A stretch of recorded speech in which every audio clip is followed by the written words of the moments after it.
এই গাড়ি পরিষ্কার করে তুই আমাকে সুখে রাখতিস।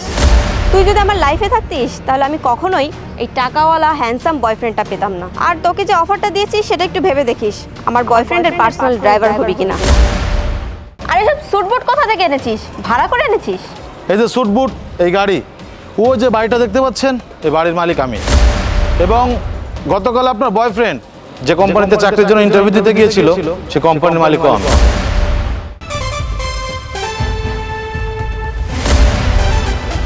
আরে তুমি একটু দাঁড়াও তো, আমি একটু আসছি।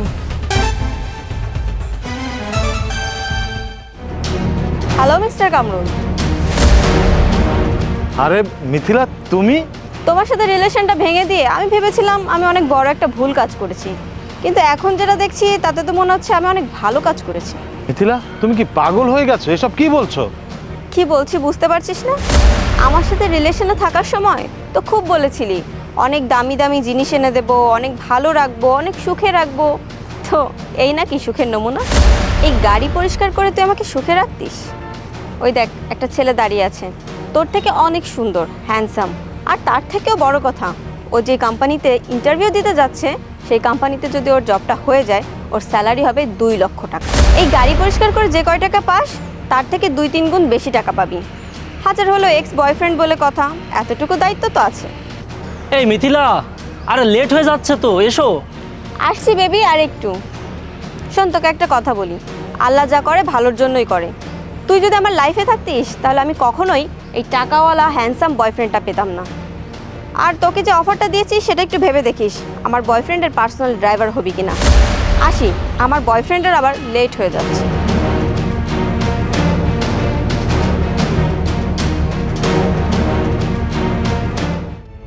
আরে বাবা, কে উনি? এত সময় দাঁড়িয়ে কথা বললে আমাদের লেট হয়ে যাচ্ছে না? আরে আর বলো না, আমাদের গ্রামের এক খ্যাত, একসময় খুব ফুটানি দেখাতো, বলতো গাড়ি কিনবে, বাড়ি কিনবে, অনেক কিছু করবে, আর এখন দেখো রাস্তার পাশে অন্যের গাড়ি পরিষ্কার করছে। আরে বাবা, এমন কথা সবাই বলে, বাস্তবে সব কিছু ভুয়া। চলো তো, আমার লেট হয়ে যাচ্ছে। এত অহংকার তোর? দাঁড়া, তোর অহংকার আমি বের করছি।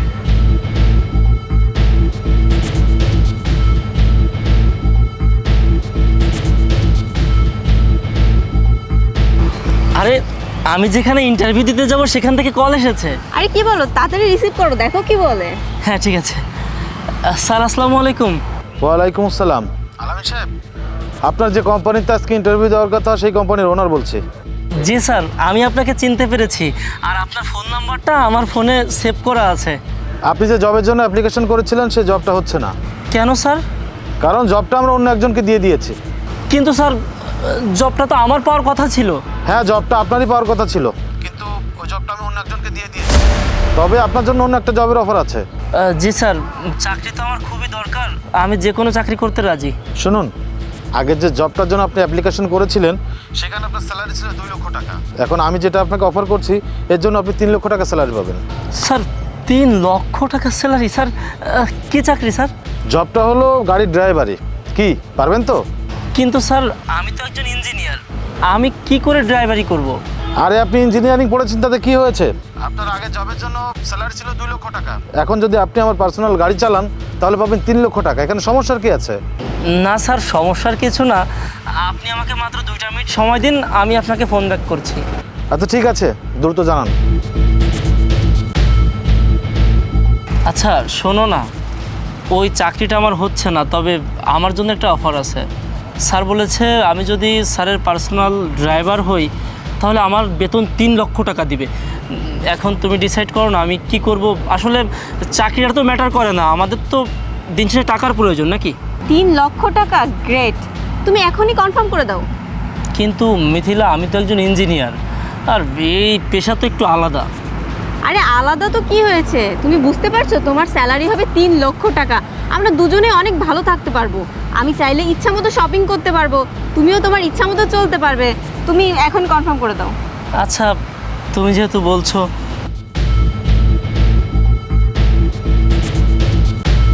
হ্যালো, আসসালামু আলাইকুম স্যার।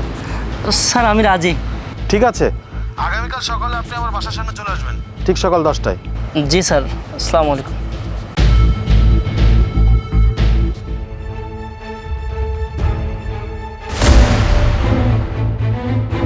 আলামিন, তুমি কেন এখানে দাঁড়িয়ে গাড়ি পরিষ্কার করছো? আর কেন, আমি তো এই চাকরিটাই নিয়েছি। না, তুমি আমাকে বলেছিলে ঠিক আছে, কিন্তু তাই বলে তুমি যে একটা লোকাল ড্রাইভার তা তো আমি জানতাম না। আরে হ্যাঁ, আমার কাজ তো এটাই। ঠিক আছে তুমি বলেছিলে, কিন্তু তাই বলে তুমি একজন লোকাল ড্রাইভার? আরে কেন, আমি তো তোমাকে গতকাল বলেছিলাম, তুমি তো অ্যাকসেপ্ট করলে, তার জন্য তো চাকরিটা নেওয়া। ও মাই গড, এটা আমি কি করেছি? এখন আমি আমার ফ্যামিলি ফ্রেন্ড সার্কেলদের সামনে কি বলবো? আমি প্রথমে ভেবেছিলাম তুমি একজন ভিআইপি ড্রাইভার, কিন্তু এখন তো দেখছি তা না। আর তাছাড়া আমি আমার ফ্রেন্ড সার্কেল ফ্যামিলি মেম্বার সবাইকে বলেছি যে তুমি 3 লক্ষ টাকা স্যালারি পাও এবং ভালো একটা জব করো। এখন তারা যদি দেখে তুমি এভাবে রাস্তার পাশে গাড়ি পরিষ্কার করছো আর একটা লোকাল ড্রাইভার, তাহলে আমার মান সম্মান থাকবে? কেন, ড্রাইভাররা কি মানুষ না? তুই তুই এখানে কি করছিস? আর এসব স্যুটবুট কোথা থেকে এনেছিস? ভাড়া করে এনেছিস? সরি, আপনার কোথাও ভুল হচ্ছে। আপনি যেমনটা মনে করছেন তেমন কিছুই না। এই যে স্যুট বুট, এই গাড়ি, ও যে বাড়িটা দেখতে পাচ্ছেন, এই বাড়ির মালিক আমি। এবং গতকাল আপনার বয়ফ্রেন্ড যে কোম্পানিতে চাকরির জন্য ইন্টারভিউ দিতে গিয়েছিল, সে কোম্পানির মালিকও আমি। আপনি গতকাল আমাকে অনেক অপমান করেছেন, অনেক কথা বলেছেন। আমি সব কিছু মুখ বুঝে সহ্য করেছি, কোনো কথার উত্তর দেইনি। কেন জানেন? কারণ আমার এই সব কিছু আপনার চোখ দিয়ে আমি দেখাতে চেয়েছিলাম। আপনি আমাকে বলেছিলেন আমার থেকে নাকি আপনার নতুন বয়ফ্রেন্ড অনেক সুন্দর দেখতে, অনেক হ্যান্ডসাম। এখন দেখুন তো আমার পাশে যে মেয়েটি দাঁড়িয়ে আছে, সে আপনার থেকে সুন্দরী কিনা? ইয়ে মানে কামরুল, তোমার এত কিছু কিভাবে হলো? আমি তো কিছুই বুঝতে পারছি না। না বোঝাটাই স্বাভাবিক, কারণ আমার যখন কিছু ছিল না তখন আপনি আমাকে ছেড়ে চলে এসেছিলেন। আমাকে যা না তাই বলে আপনি অপমান করেছিলেন। কিন্তু আপনি হয়তো এটা ভুলে গিয়েছিলেন যে মানুষ পরিশ্রম করলে সব কিছুই সম্ভব। আজকে কঠোর পরিশ্রম করে আজকে এই পজিশনে আমি আসতে পেরেছি। আপনি তো লোভী মানুষ। আরে মানুষ মানুষকে ভালোবাসে মন দেখে, আর আপনি মানুষকে ভালোবাসেন টাকা সম্পত্তি দেখে। তা না হলে আপনি আমাকে ওই অবস্থায় ফেলে চলে আসতে পারতেন না। কামরুল, আমার অনেক বড় ভুল হয়ে গেছে, প্লিজ আমাকে ক্ষমা করে দাও। প্রশ্নই আসে না ক্ষমা করার। ক্ষমা তাকে করা যায় যে ভুল করে। আপনি তো কোনো ভুল করেননি, আপনি যা করেছেন জেনে বুঝেই করেছেন। তাই সরি, আপনাকে ক্ষমা করতে পারলাম না। আপনি লোভ করেছেন, যে কারণে আজকে আপনার এই অবস্থা। কারণ লোভে পাপ, পাপে মৃত্যু। ড্রাইভার চলুন।